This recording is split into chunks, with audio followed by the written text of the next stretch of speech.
peut y aller.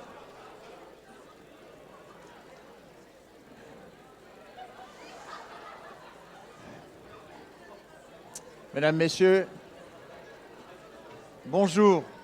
On peut y aller. Martine.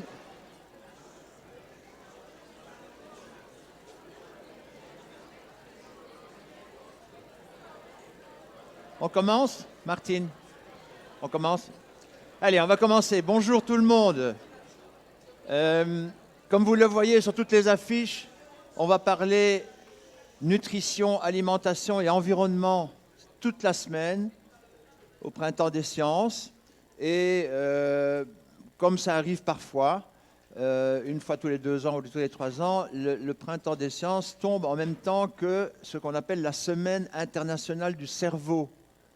Et les conférences que vous allez entendre ce matin sont essentiellement organisées dans ce cadre-là, de ce qu'on appelle la Semaine internationale du cerveau. Et pour accorder le diapason avec le Printemps des Sciences, nous avons centré cette année-ci en Belgique la Semaine internationale du cerveau aussi sur l'alimentation, la nutrition et leurs effets possibles sur les maladies du cerveau.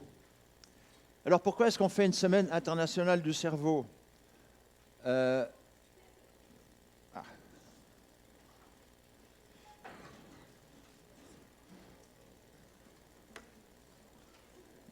D'abord, on l'a fait parce qu'il faut des piles. Et si les piles sont plates, ça ne marche pas. Rachel, à moins que tu aies le tien, tu vois.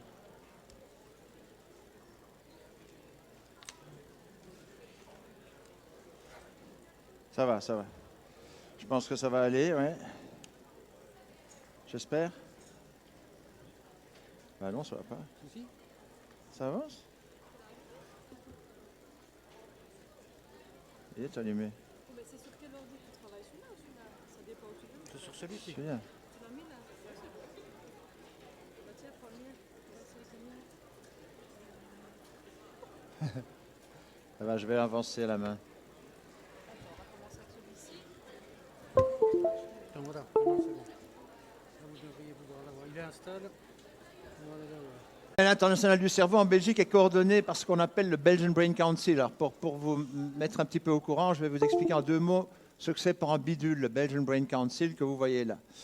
Eh bien, c'est une plateforme en fait qui réunit tous les gens qui sont intéressés par le cerveau, la recherche sur le cerveau et les maladies du cerveau. Et vous voyez qu'on a là-dedans des sociétés scientifiques de neurosciences cliniques, sociétés de neurologie, de neurophysiologie, sociétés de neurochirurgie, mais aussi de sciences fondamentales, les sociétés de neurosciences, ce qu'on appelle les neurosciences fondamentales, qui font de la recherche fondamentale sur le cerveau. Mais en même temps, on a les associations de patients.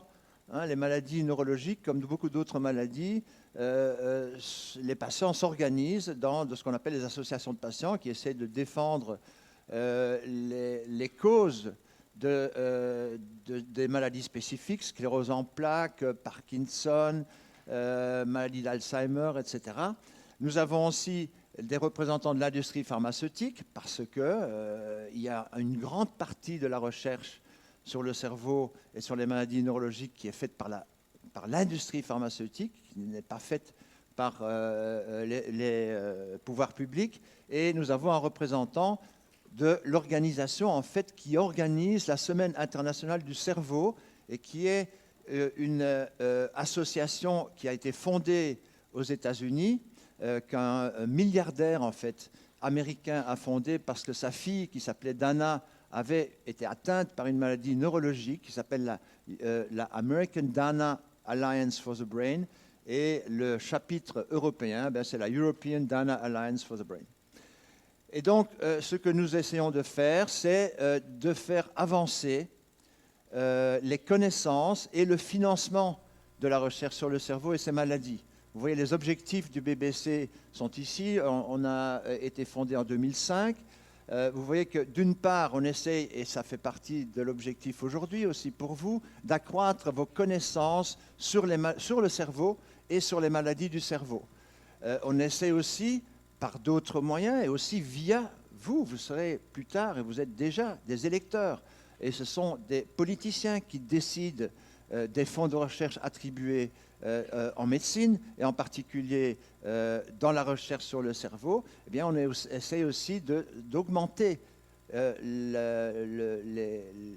fonds qui sont distribués pour faire de la recherche sur le cerveau et ses maladies. Et je vais vous montrer pourquoi c'est nécessaire de faire ça dans une minute. Et puis, on essaie d'aider les patients via les associations de patients et au niveau des instances dirigeantes, notamment de l'INAMI, l'Institut national des maladies, et qui décide du remboursement des médicaments, par exemple, d'essayer de soutenir les patients qui voudraient bien, pour des raisons souvent justifiées, avoir des remboursements pour certains traitements, ou des remboursements meilleurs, ou des remboursements tout court. Alors pourquoi est-ce qu'il faut se mobiliser pour essayer de faire avancer le financement de la recherche sur le cerveau et ses maladies? Regardez ceci. Ceci sont des chiffres de l'Organisation mondiale de la santé.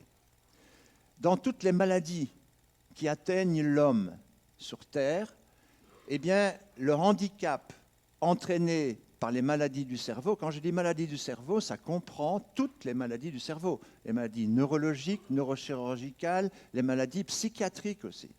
Eh bien, ça représente 35% de l'ensemble du handicap qui est déterminé par les maladies humaines. Si on compare cela à la proportion du budget total de la recherche en médecine attribué par les pouvoirs publics en Belgique, eh bien, c'est 12%. 12% de l'ensemble du magot, en quelque sorte, qui est distribué pour faire la recherche sur les maladies humaines, eh bien, 12% seulement est attribué à la recherche sur le cerveau et ses maladies. Comparez 12% et à 35%, et vous voyez pourquoi on essaie de faire changer tout ça. Qu'est-ce qui se passe en Belgique? Voilà le coût total des maladies du cerveau en Belgique par an. Et les chiffres sont ici de 2004, ça a augmenté depuis, les chiffres de 2010 sont supérieurs encore. Eh bien, le coût, vous voyez, ça varie bien sûr suivant les maladies. Les maladies psychiatriques, par exemple, et notamment la dépression, sont des maladies qui coûtent très cher. Pas nécessairement, évidemment, en coût direct, en médicaments et en frais médicaux, quoique, mais surtout en coût indirect, c'est-à-dire en perte d'emploi, en perte de travail ou en perte de vie sociale aussi.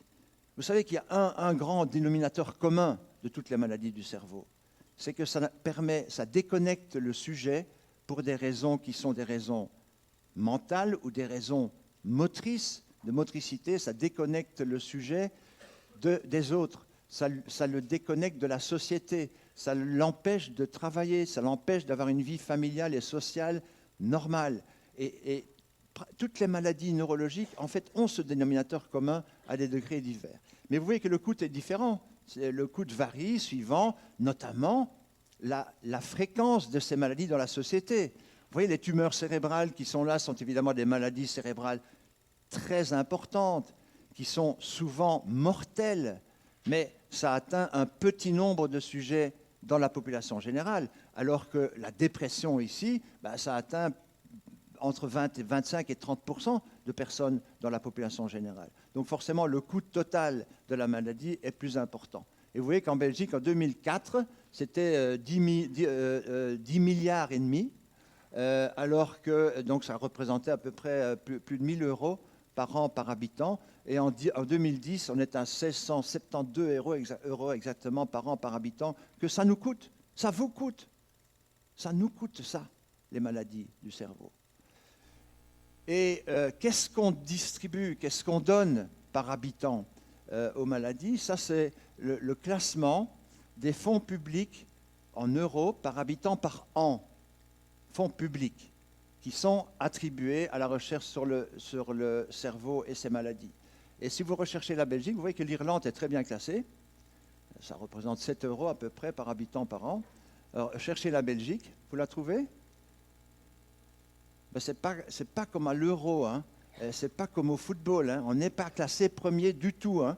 On est classé 16e dans cette classification qui date déjà d'il y a quelques années, on consacre moins d'1 € par habitant par an à la recherche sur le cerveau et ses maladies. Et ça, il faut le changer. Et c'est ce que nous essayons de faire. Pourquoi est-ce qu'il faut le changer? Parce que votre cerveau, mesdames, messieurs, bien, c'est votre patrimoine le plus précieux. C'est le patrimoine le plus précieux de la société. C'est grâce aux capacités cérébrales que la société va avancer et survivre. Ne l'oubliez jamais.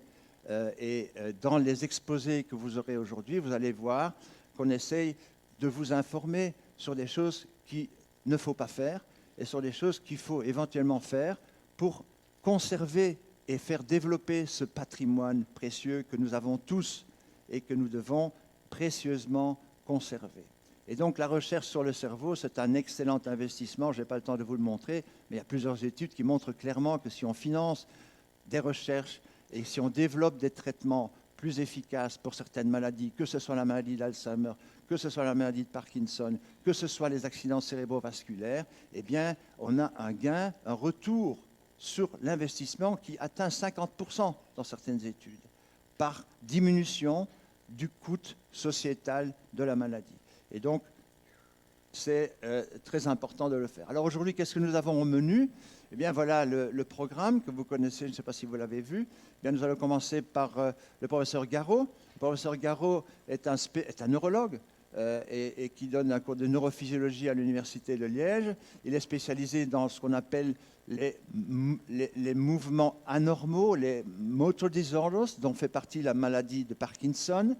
Et il va vous parler du rôle éventuel des facteurs environnementaux dans les maladies neurodégénératives au sens large du terme. Les maladies neurodégénératives, ça veut dire qu'il y a des neurones qui dégénèrent, en un mot commençant, et ça font partie de ces maladies-là, notamment la maladie de Parkinson, mais aussi la démence d'Alzheimer, par exemple. Madame Charlier, qui est ici au CHU responsable du service de toxicologie clinique, va vous parler d'un sujet qui est extrêmement important, qui reste toujours discuté, qui est minimisé par certains, qui est le rôle du cannabis sur le cerveau et des cannabinoïdes de synthèse, comme vous le voyez. Et elle va sûrement vous parler, le cannabis, il est utilisé comme médicament dans certaines pathologies, avec des résultats plus ou moins importants. Mais le cannabis a des effets qui ne sont pas nécessairement des effets bénéfiques. Elle va vous en parler. Anne-Simone Parent est neuro-endocrinologue. Ça veut dire quoi? Ça veut dire qu'elle s'intéresse plus particulièrement aux effets des hormones sur le cerveau et au centre dans le cerveau qui règle tous nos hormones. Vous savez que le cerveau, il règle tout en fait. Mais il règle aussi le bilan hormonal, notre équilibre hormonal, et elle s'est intéressée depuis de nombreuses années à des produits qui sont dans l'environnement et qui peuvent perturber l'équilibre hormonal et endocrinien. Elle va vous en parler, c'est extrêmement intéressant et souvent méconnu. Et je suis sûr que la plupart d'entre vous vont découvrir des choses qu'ils ne connaissaient pas. Et puis je terminerai par vous parler un petit peu de ce que les aliments pourraient faire sur les personnes qui ont des migraines. Alors, je passe maintenant la parole à Gaëtan Garot pour son exposé sur les facteurs environnementaux. Après chaque exposé, vous aurez 5 ou 10 minutes pour des questions. N'hésitez pas, il n'y a pas de questions stupides, il n'y a jamais de questions stupides. N'hésitez pas à poser des questions à l'orateur si vous en avez.